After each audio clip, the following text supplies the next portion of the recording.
अस्सलाम वालेकुम students. First chemistry chapter number 12 और इस चैप्टर का ये लेक्चर नंबर 5 है, जिसमें हमने बैलेंसिंग ऑफ इक्वेशन का जो पार्ट 2 है, जो आयन इलेक्ट्रॉन मेथड है, उसको डिस्कस करना है। तो चलें लेक्चर का आगाज़ कर लेते हैं हम प्रिंसिपल की एडिंग से। स्टूडेंट्स, पार्ट 1 को भी जिस तरह मैंने आपको समझाया कि एक लॉन्ग क्वेश्चन में अगर वो टॉपिक आ जाए तो फिर आप उसको अच्छे अंदाज से एडिंग्स और सब एडिंग्स में अटैम्प्ट कर सकें। और पार्ट 2 को भी इस लेक्चर में इसी तरह लेके चल रहा हूँ। अज्यूम कर रहा हूँ कि अगर ये लॉन्ग क्वेश्चन में आ जाए तो आपके पास एक प्रॉपर अंदाज़ हो उसको अटैम्प्ट करने का। और साथ मैंने ये भी बताया था कि ये दोनों ही मेथड्स, इनको आप शॉर्ट क्वेश्चन के तौर पे तैयार करें। लॉन्ग में इनके आने के चांसेस जो वो कम होते हैं। शॉर्ट में अलबत्ता आपको एक एमसीक्यू और एक शॉर्ट क्वेश्चन जो है वो आपको अक्सर मिल जाता है, जिसमें आपको इक्वेशन दी जाती है और कोई एक मेथड कहा जाता है कि फ़लाँ मेथड से आप इसको बैलेंस करें, रिडॉक्स मेथड से या आयन इलेक्ट्रॉन मेथड से। तो जब लॉन्ग क्वेश्चन के तौर पे लेंगे तो सारे स्टेप्स और सारी डिटेल्स को डिस्कस करेंगे। शॉर्ट क्वेश्चन में आपने टू द पॉइंट इक्वेशन लिखनी है और उसको सॉल्व कर लेना है। तो चलें अब लेक्चर के आगाज़ में प्रिंसिपल देखते हैं। स्टूडेंट्स, जो रिडॉक्स रिएक्शन है जिसमें ऑक्सीडेशन और रिडक्शन होती है, हमने इस चैप्टर के पहले लेक्चर में ही सीखा था कि उसके हम दो हिस्से कर सकते हैं, दो हाफ रिएक्शंस कर सकते हैं। रिडॉक्स रिएक्शन जो है उसके दो हाफ्स जो हैं वो बनाए जा सकते हैं। एक वो हाफ है जिसमें ऑक्सीडेशन होती है, उसको ऑक्सीडेशन हाफ रिएक्शन कहेंगे। एक वो हाफ है जिसमें रिडक्शन होती है, उसको रिडक्शन हाफ रिएक्शन कहेंगे। तो हमने इस मेथड में क्या करना होता है, इक्वेशन जो दी गई है सबसे पहले उसके दो हिस्से बना लेने हैं। ऑक्सीडेशन हाफ को अलग कर लेना और रिडक्शन हाफ को अलग कर लेना है। उसके बाद उन दोनों को अलग अलग बैलेंस करना है। पहले जो मर्ज़ी है बैलेंस कर लो, इससे कोई फ़र्क नहीं पड़ता ऑक्सीडेशन रिडक्शन में से किसको आप पहले बैलेंस करते हो। जब दोनों को आपने अलग अलग बैलेंस कर लिया, फिर दोनों को आपने कंबाइन कर लेना है। अब दोनों को कंबाइन इसलिए कर रहे हैं ताकि जो इलेक्ट्रॉन्स हैं, जो उनका जो लॉस ऑफ इलेक्ट्रॉन है, गेन ऑफ इलेक्ट्रॉन जो है वो इक्वल रहे। या आप कह सकते हो कि इलेक्ट्रॉन्स ना क्रिएट हो ना डिस्ट्रॉय हो, क्योंकि कहीं एक इलेक्ट्रॉन कम हो गया, ये कहीं ज़्यादा हो गया तो ये law of conservation of mass के अगेंस्ट होगा। तो आप जानते हो ना एनर्जी क्रिएट होती है ना डिस्ट्रॉय होती है, इसी तरह ना मास क्रिएट होता है ना डिस्ट्रॉय होता है। तो law of conservation of mass जो है वो ओबे होना चाहिए, इसलिए दोनों तरफ एटम्स भी इक्वल होने चाहिए और दोनों तरफ इलेक्ट्रॉन्स जो हैं वो भी इक्वल होने चाहिए। अब इसमें जो स्टेप्स इन्वॉल्व हैं, जैसे पिछले मेथड में बताया था, पहले आप उन स्टेप्स को अपने ज़हन में बिठाया करें ताकि जब आप सॉल्व करें तो आपको बार बार देखना ना पड़े, अच्छा अब आगे क्या करना है, इसके बाद क्या करना है। जब आपने स्टेप्स ज़हन नशीन कर लिए हैं तो आपका माइंड आपको ख़ुद बताएगा, अच्छा ये कर लिया, अब तुमने ये करना है, ये करना है। तो उसका नतीजा ये निकलता है कि आप बड़ी स्मूथली प्रैक्टिस भी कर लेते हो और एग्ज़ाम में जब आप लिखते हो तो बड़ी स्मूथली आप रिकॉल भी कर लेते हो। पहला स्टेप, आपने इक्वेशन के दोनों हाफ्स को अलग अलग कर लेना है। उसके बाद दोनों को सेपरेट आप बैलेंस करोगे और जब दोनों हाफ्स बैलेंस हो गए तो फिर आप लॉस और गेन ऑफ इलेक्ट्रॉन को बैलेंस कर लोगे। उसके बाद आपने दोनों हाफ रिएक्शंस को ऐड कर लेना है और एक बार आपने ऐड करके जो कुछ है सब कुछ लिख लिया, उसके बाद आपने नेट इक्वेशन लिखनी है, यानी जो चीज़ें लेफ़्ट और राइट पे कैंसिल हो सकती हैं उन्हें कैंसिल करके तो नेट इक्वेशन लिख देनी है। अब इन स्टेप्स को एक एग्जांपल की मदद से हम समझ लेते हैं, लेकिन उससे पहले ये जो हेडिंग आपके सामने है इस पर भी बात कर लें। Balancing of O and H atoms और आगे ब्रैकेट में जो लिखा है एसिडिक मीडियम, इसका क्या मतलब है बच्चे। ये जो मेथड है ना आयन इलेक्ट्रॉन मेथड, इसकी आगे दो टाइप्स हैं, क्योंकि रिएक्शंस जो है वो दो तरह के मीडियम्स में आमतौर पे होते हैं। वैसा तीसरा न्यूट्रल मीडियम भी है, लेकिन जो हम बैलेंसिंग में लेते हैं वो दो मीडियम से लेते हैं, एक एसिडिक मीडियम और दूसरा बेसिक मीडियम। अब जो आपकी पुरानी बुक थी केमिस्ट्री की, उसमें दोनों मीडियम्स को बैलेंस करने का तरीका बताया गया था। थोड़ा थोड़ा फ़र्क है दोनों में, बुनियादी मेथड तो एक ही है, लेकिन ऑक्सीजन और हाइड्रोजन के बारे में फ़र्क आ जाता है। हमारी जो नई बुक है जिसका आपने 2021 में पेपर देना है, इसमें सिर्फ एसिडिक मीडियम ही शामिल है। तो इसलिए मैंने यहाँ पे रेफरेंस भी बना दिया कि जब हम बात कर रहे हैं हाइड्रोजन और ऑक्सीजन एटम्स को बैलेंस करने की, तो ये जो नीचे वाली दोनों बातें हैं with reference to acidic medium है। अब आपको जो इक्वेशन दी जाएगी ना, उस इक्वेशन में किसी एक तरफ ऑक्सीजन एटम होंगे तो दूसरी तरफ नहीं होंगे। किसी एक तरफ हाइड्रोजन आइटम हो सकते हैं तो दूसरी तरफ मिसिंग हो सकते हैं। तो जहाँ आपको ज़रूरत हो वहाँ आप ऑक्सीजन आइटम्स ऐड करोगे। अब ऑक्सीजन आइटम्स जो है उनको बैलेंस करने के लिए आप अपनी तरफ से ऑक्सीजन आइटम ऐड करोगे, और ख़ाली ऑक्सीजन नहीं लगाना। ऑक्सीजन आइटम्स को ऐड करने के लिए आपने वाटर ऐड करना है। जहाँ आपने एक ऑक्सीजन आइटम बढ़ाना है वहाँ एक वाटर मालिक्यूल ऐड कर दोगे। जहाँ आपने 4 ऑक्सीजन आइटम्स बढ़ाने हैं वहाँ 4 वाटर मालिक्यूल्स ऐड कर दोगे। तो जैसे ही आप 4 वाटर मालिक्यूल्स ऐड करोगे तो ना सिर्फ ऑक्सीजन बैलेंस होगा बल्कि एक साथ और काम भी होगा, क्योंकि वाटर ऐड करने से ऑक्सीजन के साथ साथ हाइड्रोजन भी तो आ रहा है ना। तो जहाँ आप एक तरफ वाटर के मालिक्यूल्स ऐड कर रहे हो तो उसके अपोजिट साइड पे आपको हाइड्रोजन एटम्स जो हैं वो ऐड करना पड़ेंगे। अब हाइड्रोजन एटम्स को ऐड करने के लिए, ये बैलेंस करने के लिए हम हाइड्रोजन आइंस जो हैं वो लिखते हैं। तो जिस तरफ आपने वाटर ऐड किया होगा उसकी अपोजिट साइड पे ज़रूरत के हिसाब से जितनी ज़रूरत है उतने आप हाइड्रोजन आइंस जो हैं वो साथ लिख देंगे, ताकि दोनों तरफ ऑक्सीजन के साथ साथ हाइड्रोजन एटम्स का नंबर भी बैलेंस हो जाए। इन तमाम चीज़ों को अब एक एग्ज़ाम्पल की मदद से हम समझ लेते हैं स्टूडेंट्स। तो एग्ज़ाम्पल जो हमारे पास मौजूद है उसमें CR2O7 आइन है, इसके साथ H2SO4 सल्फ्यूरस एसिड है, और साथ क्रोमियम आयन है, और HSO4 आयन जो है वो मौजूद है। अब हमने ऑक्सीडेशन और रिडक्शन ऑफ रिएक्शंस को अलग करना है। कैसे हमें पता चलेगा ऑक्सीडेशन किसकी हुई, रिडक्शन किसकी हुई? तो ऑक्सीडेशन नंबर की मदद से हम ये फाइंड करेंगे किसकी ऑक्सीडेशन हुई है और किसकी रिडक्शन हुई है। तो अब पहले तो आप ये देखो कि CR2O7 में बच्चे ऊपर ये जो -2 लिखा हुआ है, कुछ बच्चों को देख के लगेगा कि ये -2 चूँकि ऑक्सीजन के ऊपर लिखा है लिहाजा ये ऑक्सीजन का चार्ज है, जो कि गलत बात है, ऐसा नहीं है। ये CR2O7 एक पूरा आइन है और इसके ऊपर जो -2 लिखा है ये पूरे आइन का चार्ज है। अब पूरे आइन का ये जो चार्ज है ये हम यहाँ पे सेपरेट करके लिख लेंगे -2, क्योंकि जब हम कंपाउंड लेते हैं जैसे आगे H2SO3 है तो कंपाउंड तो न्यूट्रल होता है तो उसका चार्ज 0 है।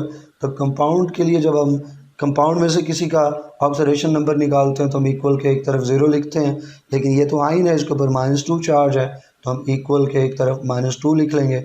और दूसरी तरफ आप चेक कर लो कि ऑक्सीजन जो है वो 7 है और एक ऑक्सीजन का चार्ज जो है वो -2 होता है, ये लिख लिया। और प्लस हमने क्रोमियम जो है फाइंड करना है, 2 क्रोमियम है तो 2, और चूँकि अननोन है तो हमने x लिख लेना है। फर्दर सॉल्व करें तो 2x उसी तरह से बचे, और इन दोनों को सॉल्व करें तो -14 आ गया, और दूसरी तरफ जो है वो -2 उसी तरह मौजूद। अब इसको फर्दर सिंप्लीफाई करें, ये इधर आके +14 हो जाएगा, फिर 2 उसमें से निकाल दो तो 12 रह जाएगा प्लस का, और ये 2 इधर आके फिर डिवाइड हो जाएगा। तो जब 2 डिवाइड होगा 12 2 से डिवाइड होगा तो रिज़ल्ट आपके पास प्लस का 6 आएगा। तो यहाँ जो एक क्रोमियम है उसके ऊपर कितना चार्ज है बच्चे, +6 है, ये हमने लिख लिया। अब इतना काफ़ी है आपको, बाकी आपका काम हो गया। अब यहाँ पे आप देखो कि क्रोमियम के ऊपर जो है वो +6 का जो हमने ऑक्सीडेशन नंबर निकाल लिया, तो राइट हैंड साइड पे क्रोमियम जो है वो बच्चे +3 में मौजूद है। तो क्रोमियम जो है +6 से +3 पे आ रहा है, तो ऑक्सीडेशन नंबर इंक्रीज़ हुआ या डिक्रीज़ हुआ? +6 से +3 पे आने का मतलब है ऑक्सीडेशन नंबर डिक्रीज़ हुआ। डिक्रीज़ हुआ तो ये क्या हुई, रिडक्शन हुई। इसका मतलब है ये रिडक्शन हाफ है। तो रिडक्शन हाफ में CR2O7 -2 उसके सामने एरो लगा के Cr+3 लिख लेना है। जैसे यहाँ पे आप देख सकते हैं कि रिडक्शन हाफ में CR2O7 -2 उसका चार्ज, एरो लगा के उसकी राइट हैंड साइड का जो पार्ट है Cr+3 वो लिख लिया। अब जब एक फाइंड कर लिया है तो दूसरा ऑटोमेटिकली फिर क्या होगा, ऑक्सीडेशन ऑफ होगा। तो बगैर उसके ऑक्सीडेशन नंबर निकाले अब आपको कंफर्म है, आप डायरेक्ट ऑक्सीडेशन ऑफ लिख लें H2SO3, फिर उसी तरह एरो लगा के जो सामने वाला पार्ट था इधर से लेफ़्ट साइड से तो ये आ गया और राइट साइड से ये पार्ट आ गया, तो दोनों को एक एरो से मिला के लिख लें, ये ऑक्सीडेशन ऑफ रिएक्शन है। ये पहला स्टेप था। स्टेप नंबर 2 में ऑक्सीडेशन ऑफ और रिडक्शन ऑफ को अलग अलग बैलेंस करना है। आप जिससे चाहें आगाज़ ले लें, कोई फ़र्क नहीं पड़ता। दूसरी बात यह कि जब आप शॉर्ट क्वेश्चन के तौर पे करेंगे एग्ज़ाम में इसको, तो वहाँ पे स्पेस कोई बहुत ज़्यादा नहीं है। तो अगर आप पहले रिडक्शन करते हो उसके बाद नीचे ही ऑक्सीडेशन करते हो तो आपकी ज़्यादा स्पेस इस्तेमाल हो जाएगी और फिर चूँकि इसमें आपने ज़्यादा इक्वेशंस लिखनी होती है तो हो सकता है आपके पास स्पेस कम पड़ जाए। तो आपने एक इंटेलिजेंट काम कर लेना है कि आपने वहाँ पे एक सेंटर पे लाइन लगानी है और दो कॉलम बना लेने हैं, जिससे यहाँ पे आपको नज़र आ रहा है एक तरफ रिडक्शन हाफ को पहले सॉल्व कर लें, फिर उसके बाद ऑक्सीडेशन हाफ को सॉल्व कर लें, तो पेज जो है वो आप एफिशिएंटली उसकी स्पेस को इस्तेमाल कर लोगे अगर आप इस बैलेंसिंग वाले क्वेश्चन को जो है वो अटैम्प्ट करते हो। तो चलें बढ़ते हैं, हम अपने इसी टॉपिक को आगे लेके चलते हैं। रिडक्शन हाफ को हम पहले सॉल्व कर रहे हैं, ऑक्सीडेशन को बाद में देखेंगे। जैसे मैंने कहा कोई फ़र्क नहीं पड़ता, लेकिन रिडक्शन हाफ को हम यहाँ पे पहले ले रहे हैं। तो Cr2O7 इक्वल्स 2Cr+3। 2 कहाँ से आ गया? अब 2 इसलिए आया बच्चे कि यहाँ पे Cr2 मौजूद है ना, यानी दो जो है वो क्रोमियम आयंस मौजूद हैं। तो राइट हैंड साइड पे हमने अपनी तरफ से यहाँ 2 मल्टीप्लाई करना है, ये हमने अपनी तरफ से 2 जो है वो मल्टीप्लाई किया है, क्योंकि ऊपर देखो ना जब हमने रिडक्शन हाफ लिखा तो राइट हैंड साइड पे तो खाली Cr मौजूद है, तो इधर 2 Cr हैं, इधर 1 Cr है, तो बैलेंस तो ना हो ना क्रोमियम के एटम्स। तो फिर इसलिए हम राइट हैंड साइड पे क्या कर लेंगे, 2 से मल्टीप्लाई कर देंगे ताकि क्रोमियम के जो एटम्स हैं वो इक्वल हो जाएं। तो इसलिए यहाँ पे अपनी तरफ से हमने 2 मल्टीप्लाई किया। अब उससे अगले स्टेप में हमने क्या करना है, अगर आप गौर करो तो लेफ़्ट साइड पे ऑक्सीजन एटम्स कितने मौजूद हैं, 7, जबकि राइट हैंड साइड पे कोई ऑक्सीजन एटम है ही नहीं है। तो ऑक्सीजन एटम को ऐड करने के लिए हम वाटर मालिक्यूल्स ऐड करते हैं। तो एक वाटर में चूँकि एक ऑक्सीजन एटम है तो 7 oxygen atoms right hand side पे ऐड करने के लिए 7 वाटर मालिक्यूल्स यहाँ पे हमें लिखना होंगे।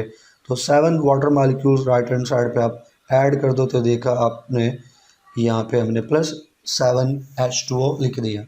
लेकिन जैसे ही हमने 7H2O लिखा, ऑक्सीजन तो बैलेंस हो गया, लेकिन एक और गड़बड़ हो गई है कि साथ हाइड्रोजन भी आया है, और एक वाटर में चूँकि 2 हाइड्रोजन है और साथ हमने 7 मल्टीप्लाई कर रखा है, यानी 7 वाटर मालिक्यूल्स हमने लिए हैं, तो 7 × 2 14 हो जाएगा, जबकि लेफ़्ट हैंड साइड पे कोई हाइड्रोजन है ही नहीं है।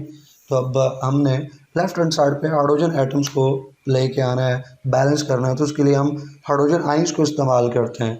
तो हमें 14 हाइड्रोजन की ज़रूरत है, तो हम लेफ़्ट हैंड साइड पे 14 हाइड्रोजन आइंस जो हैं वो लिख देंगे, जैसा आप यहाँ पे देख रहे हैं। अब दोनों तरफ हाइड्रोजन भी बैलेंस हो गया, ऑक्सीजन भी बैलेंस हो गया, क्रोमियम भी बैलेंस हो गया, एटम्स बैलेंस हो चुके हैं। अब एटम्स बैलेंस होने के बाद बारी है इलेक्ट्रॉन्स को बैलेंस करने की। तो इलेक्ट्रॉन्स अब हम कैसे बैलेंस करेंगे, देखेंगे कि लेफ़्ट हैंड साइड पे कितना चार्ज है, राइट हैंड साइड पे कितना चार्ज है। तो पहले हम चेक कर लेते हैं लेफ़्ट साइड पे कितना चार्ज मौजूद है। यहाँ पे देखो ये जो Cr2O7 है इसके ऊपर कितना चार्ज हो गया बच्चे, -2 चार्ज हो गया। साथ आपने 14H भी तो ऐड कर लिया है, एक H का चार्ज जो है वो +1 है, तो 14H का कितना होगा, +14, तो -2 साथ +14 आप लिखें। तो ये आपने करना वहाँ पे रफ़ में है या माइंड में करना है, नीट को आपने ख़राब करने की ज़रूरत नहीं है, आप माइंड में नेट निकाल लें या रफ़ में जाके नेट चार्ज जो है वो एक तरफ का निकाल लें। तो +14, अब यहाँ पे +14 में से -2 निकाल दो, तो पीछे कितना रह गया बच्चे, +12 रह गया। इसका मतलब हुआ कि लेफ़्ट हैंड साइड पे जो नेट चार्ज है वो +12 है। इसी तरह से हम राइट हैंड साइड पे भी जो नेट चार्ज है वो निकालेंगे। तो क्रोमियम 1 के ऊपर 3 चार्ज मौजूद है और 2 से मल्टीप्लाई कर रखा है, तो +6 ये हो गया। वाटर जो है H2O न्यूट्रल है, तो यहाँ तो 0 चार्ज रहेगा। तो इसका मतलब हुआ कि राइट हैंड साइड पे +6 है और लेफ़्ट हैंड साइड पे क्या मौजूद है बच्चे, +12 मौजूद है। अब हमने इन चार्जेस को, इन इलेक्ट्रॉन्स को बैलेंस करना है। अब या तो हम राइट हैंड साइड पे जो है वो इलेक्ट्रॉन्स को इस तरह से मैनेज करें कि राइट हैंड साइड पे भी टोटल जो है वो +12 हो जाए, या लेफ़्ट हैंड साइड जहाँ 12 मौजूद है तो वहाँ से हम 6 निकाल दें तो वहाँ पे बाकी 6 रह जाए। तो क्या करेंगे, हम बड़े में से छोटा निकालेंगे, यानी आगे भी जितनी हमें एग्जांपल्स करनी है इस वीडियो के बाद मैंने आपको सेल्फ चेक जो है वहाँ पे 6 एग्जांपल्स हैं वो आपको करवानी है। तो हर उन 6 एग्जांपल में एक्सरसाइज में जो पार्ट मौजूद है वो भी और ये एग्जांपल भी, हमने बड़े को छोटे, छोटे को बड़ा नहीं करना, बड़े को छोटा करना है। ये एक पैटर्न ले लें। दूसरा एक अंदाज़ है इसी चीज़ को समझने का, वो ये कि आप किसको बैलेंस कर रहे हो। आप रिडक्शन ऑफ में हो ना, तो रिडक्शन ऑफ में इलेक्ट्रॉन्स का गेन होता है। इलेक्ट्रॉन्स का चूँकि गेन होता है तो इलेक्ट्रॉन्स रिएक्टेंट की तरफ आने चाहिए ना। तो आप यूँ भी देख सकते हो कि चूँकि हम रिडक्शन ऑफ में मौजूद हैं तो इलेक्ट्रॉन्स को हमने एरो के लेफ़्ट रिएक्टेंट वाली साइड पर लिखना है, यानी इस 12 वाली साइड पर जहाँ नेट चार्ज 12 है इधर हमने कुछ इलेक्ट्रॉन्स को लेके आना है। तो अगर हम इधर 6 इलेक्ट्रॉन्स को लेके आएँ, यहाँ +6 कर लें, हम 6 इलेक्ट्रॉन्स को लेके आएँ तो इसका मतलब है 6 इलेक्ट्रॉन्स को ऐड करने का मतलब है कि हम -6 चार्ज लेके आ रहे हैं। +12 में से -6 निकल जाएगा और पीछे कितना रह जाएगा, +6 ही तो रह जाएगा। अब यहाँ दो बातों को कंफ्यूज नहीं करना भाई, हम यहाँ पे कह रहे हैं कि +6 ई करना है, 6 इलेक्ट्रॉन्स इधर हम प्लस कर दें और फिर हम कह रहे हैं कि उन 6 इलेक्ट्रॉन्स का चार्ज माइनस हो गया, तो उधर एक तरफ हम कह रहे हैं प्लस, एक तरफ हम कह रहे हैं माइनस। ये क्या है? तो बच्चे लिखने के हवाले से हम कह रहे हैं कि जब 6 इलेक्ट्रॉन्स इधर हम ऐड कर रहे हैं ना, तो ऐड कर रहे हैं तो प्लस हम डालेंगे और 6 इलेक्ट्रॉन्स हैं तो 6 ई लिख देंगे। लेकिन इलेक्ट्रॉन के ऊपर चार्ज प्लस का तो नहीं होता ना, इलेक्ट्रॉन के ऊपर चार्ज तो माइनस का होता है। तो 6 इलेक्ट्रॉन्स प्लस होने का मतलब हुआ 6 इलेक्ट्रॉन्स आ रहे हैं, और 6 इलेक्ट्रॉन्स आने का मतलब हुआ कि -6 चार्ज आ रहा है।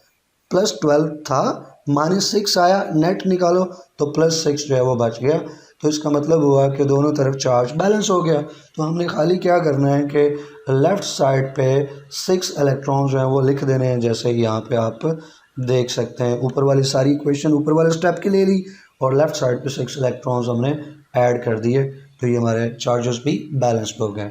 और मैंने आपको एक कुलिया बताया है कि रिडक्शन ऑफ में आप हमेशा एरो से पहले ही इलेक्ट्रॉन्स जो है वो ऐड करोगे, तो जितनी ज़रूरत हो जितना आपने कम करना हो, क्योंकि रिडक्शन में आमतौर पे आपको चार्ज ज़्यादा मिलेगा और आपने इसको कम करना होगा तो आप इलेक्ट्रॉन्स ऐड करके कम करोगे। और ऊपर भी मैंने आपको बताया कि जब हम चार्जेस को बैलेंस कर रहे हैं तो दो ऑप्शंस हैं, छोटे को बड़ा कर लें या बड़े को छोटा करें। तो हमने जो तरीका, दोनों मेथड फॉलो हो सकते हैं, लेकिन जो सबसे आसान है जो हमने फॉलो करना है कि बड़े को छोटा करना है, छोटे को बड़ा नहीं करना। तो रिडक्शन ऑफ के बाद अब मैं आपको लेके जाता हूँ ऑक्सीडेशन ऑफ के बाद। ऑक्सीडेशन ऑफ की तरफ हम बात कर लें तो स्टूडेंट्स आपके सामने H2SO3 लिखा हुआ है और सामने इसके HSO4 माइनस। तो पहले तो आप बैलेंसिंग देख लें एटम्स की। तो हाइड्रोजन जो है वो एक तरफ दो मौजूद है और दूसरी तरफ एक हाइड्रोजन है। और अगर आप ऑक्सीजन को देखें तो इस तरफ एक 3 ऑक्सीजन और दूसरी तरफ 4। तो पहले हम ऑक्सीजन को बैलेंस करेंगे। ऑक्सीजन को बैलेंस करने के लिए हमें क्या करना पड़ेगा, फिर जिधर 3 है उधर एक ऑक्सीजन बढ़ा के 4 ऑक्सीजन हम कर लेते हैं। तो यहाँ एक वाटर मालिक्यूल हम ऐड कर दें तो लेफ़्ट हैंड साइड पे भी 4 ऑक्सीजन एटम्स हो जाएंगे। एस जो है वो पहले से ही बराबर है, दोनों तरफ एक एक एस मौजूद है। तो एक जो है ना water molecule left hand side पे आप ऐड कर लो। ये ऐड कर लिया तो इसका नतीजा क्या निकला कि ऑक्सीजन एटम्स तो बैलेंस्ड हो गए, 3 और 1 4 और इधर भी 4। अब हाइड्रोजन की बारी है। तो अब लेफ़्ट हैंड साइड पे 2 हाइड्रोजन ये हैं और 2 ये हो गए 4। तो राइट हैंड साइड पे 4 हाइड्रोजन हमने लाने हैं। तो एक हाइड्रोजन पहले से मौजूद है, 3 और की ज़रूरत है। तो ये आप 3 हाइड्रोजन आइंस जो है यहाँ पे ऐड कर दें। तो अब आप देखोगे कि लेफ़्ट हैंड साइड और राइट हैंड साइड दोनों तरफ जो हैं वो ऑक्सीजन भी बैलेंस हो गया, हाइड्रोजन भी बैलेंस हो गया और सल्फ़र जो है वो पहले ही बैलेंस था। एटम्स को बैलेंस कर लेने के बाद अब चार्जेस को बैलेंस करना है। तो पहले आप कैलकुलेट करो कि लेफ़्ट साइड पे कितना नेट है और राइट हैंड साइड पे कितना नेट चार्ज जो है वो मौजूद है। तो लेफ़्ट हैंड साइड को गौर से देखो, H2SO3 कंपाउंड है, कंपाउंड का 0 चार्ज होता है। H2O कंपाउंड है, 0 चार्ज। तो लेफ़्ट हैंड साइड पे तो कोई चार्ज नहीं है, 0 चार्ज है, नेट चार्ज 0 है। राइट हैंड साइड पे देखो तो राइट हैंड साइड पे एक हाइड्रोजन पे +1 है लेकिन 3 हाइड्रोजन है, तो इसका मतलब हुआ कि प्लस का चार्ज हो गया यहाँ पे 3। और HSO4 पे एक माइनस लिखा हुआ है तो इसका मतलब -1 यहाँ पे मौजूद है। नेट निकालें, 3 में से एक आप सब्सट्रैक्ट कर दो तो +2 आपके पास यहाँ पे आ गया। अब आपने राइट हैंड साइड पे +2 है और लेफ़्ट हैंड साइड पे 0 चार्ज है। तो हमने क्या करना है कि इस +2 को अगर हम ख़त्म कर लें, जैसे पीछे आपको बताया, 2 बार मैं जिक्र कर चुका कि बड़े को छोटा करना है, छोटे को बड़ा नहीं करना। ये सबसे आसान तरीका कि बड़े को छोटा कर लो। अब 2 बड़ा है, 0 छोटा है, तो 2 को कम करके 0 की तरफ लाते हैं, 0 के बराबर कर लेते हैं। अब +2 को आपने ख़त्म करना है तो आपको कितना चार्ज चाहिए, -2, और -2 आपको कितने इलेक्ट्रॉन से मिलेगा, 2 इलेक्ट्रॉन से मिलेगा। तो इसका मतलब है कि राइट हैंड साइड पे आप 2 इलेक्ट्रॉन जो हैं वो ऐड कर दें। तो इसका मतलब हुआ कि +2 और -2 एक दूसरे को कैंसिल करके लेफ्ट हैंड साइड पे भी नेट 0 और राइट हैंड साइड पे भी नेट 0 हो जाएगा। तो इस तरह से स्टूडेंट्स हमने रिडक्शन हाफ रिएक्शन और ऑक्सीडेशन हाफ रिएक्शन को बैलेंस कर लिया। अब स्टेप नंबर 3 में हमने नंबर ऑफ़ लॉस्ट इलेक्ट्रॉन्स और नंबर ऑफ़ गेन्ड इलेक्ट्रॉन्स को इक्वल करना है। अगर आप दोनों हाफ रिएक्शंस में गौर करें तो लेफ़्ट हैंड साइड पे जो रिडक्शन हाफ रिएक्शन है, रिडक्शन हाफ रिएक्शन में यहाँ पे देखें 6 इलेक्ट्रॉन्स मौजूद हैं और ऑक्सीडेशन हाफ रिएक्शंस में यहाँ पे 2 इलेक्ट्रॉन्स मौजूद हैं। यानी 2 इलेक्ट्रॉन्स का लॉस हो रहा है और 6 इलेक्ट्रॉन्स का गेन हो रहा है। ये कैसे मुमकिन है कि 2 निकले और 6 गेन हो जाएं? तो अनबैलेंस्ड है ना, बैलेंस करना पड़ेगा। तो प्रीवियस लेक्चर्स में भी मैं आपको बता चुका कि जब आपने इलेक्ट्रॉन्स को बैलेंस करना है तो छोटे नंबर को रेफरेंस बनाओ, वहाँ से स्टार्ट लो। छोटा नंबर है 2, सोचो 2 के साथ किस नंबर को मल्टीप्लाई करें कि रिज़ल्ट जो है, आंसर जो है वो 6 आ जाए। तो होल नंबर आपने सोचना है। तो 2 के साथ एक होल नंबर 3 है, अगर उसको हम मल्टीप्लाई करें तो रिज़ल्ट जो है वो 6 आ जाएगा। इसका मतलब ये हुआ कि ये जो ऑक्सीडेशन हाफ रिएक्शन है, इसको हमने ये पूरी इक्वेशन, खाली इलेक्ट्रॉन्स को नहीं, पूरी की पूरी इक्वेशन को फिर हमने उस 3 से मल्टीप्लाई करके जो रिज़ल्ट आता है उसको लिख देना है। अब पूरी इक्वेशन को 3 से मल्टीप्लाई करने का मतलब है कि जब H2SO4 को 3 से मल्टीप्लाई कर लोगे, यहाँ 3 लिखोगे, H2O को भी 3 से मल्टीप्लाई करोगे तो लेफ़्ट साइड पे 3 आ जाएगा। इस तरह HSO4 को भी 3 से मल्टीप्लाई करोगे 3 आ जाएगा।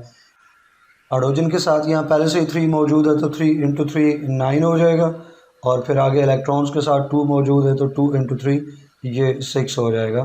तो अब स्टेप नंबर 3 में ये नीचे करके रखा हुआ मैंने आपके लिए, ये उसी तरह से पहले इक्वेशन लिख ली जब तक उसको मल्टीप्लाई नहीं किया, और फिर हमने क्या कर लेना है कि दोनों तरफ ब्रैकेट्स लगा के यहाँ पे 3 लिख लेना है, और उसके बाद नेट रिज़ल्ट इसका नीचे शो कर देंगे। तो मैंने चूँकि डायरेक्ट ही लिखा हुआ है तो डायरेक्ट नेट रिज़ल्ट लिख दिया। आप भी डायरेक्ट लिख सकते हो, बेहतर है कि ब्रैकेट लगा के आप पहले 3 लिखो और फिर आगे नेट रिज़ल्ट जो है वो शो कर दो। तो यहाँ पे ऊपर मैं आपको बता चुका कैसे मल्टीप्लाई करना है।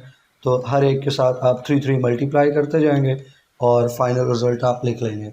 अब जब आपने ऑक्सीडेशन हाफ को 3 के साथ मल्टीप्लाई करने की ज़रूरत थी वो कर लिया, तो नंबर ऑफ़ इलेक्ट्रॉन्स भी रिडक्शन हाफ में और ऑक्सीडेशन हाफ में बैलेंस हो चुके, 6 हो चुके।